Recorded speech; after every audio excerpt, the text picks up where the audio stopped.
Una estratègia financera sempre és important per qualsevol empresa perquè és el que garantitza la viabilitat econòmica per assolir uns objectius.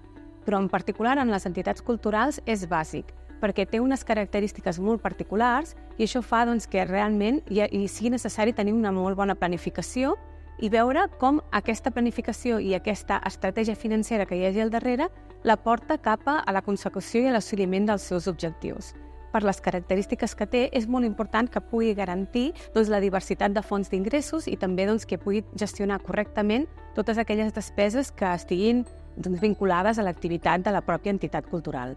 El primer de tot que donaré és que s'ha de tenir molt en compte una diversificació d'ingressos i, per tant, ha de mirar d'obtenir totes les fonts possibles d'ingressos, ja sigui preu de venda d'entrades, subvencions públiques, patrocini, venda d'altres productes que puguin estar relacionats amb la cultura, lloguer d'espais, és a dir, que ha de considerar una àmplia font. Com més diversificades les fonts d'ingressos, menor serà el risc que pugui tenir aquella empresa de que no pugui fer front als pagaments. El segon consell serà elaborar un pressupost. En aquest cas, ha de tenir en compte totes les despeses, tant les que estiguin directament vinculades amb les activitats o amb algun projecte cultural que hi pugui haver, com aquelles que siguin indirectes. I quan més reals puguin ser, molt millor. I el tercer consell, molt relacionat precisament amb l'elaboració del pressupost, és tenir un fons de reserva. Per què? Perquè sempre hi ha imprevistos. I, per tant, la pròpia entitat cultural ha de poder garantir, sobretot en els seus primers anys, en els seus inicis, ha de poder garantir que si hi ha algun imprevist,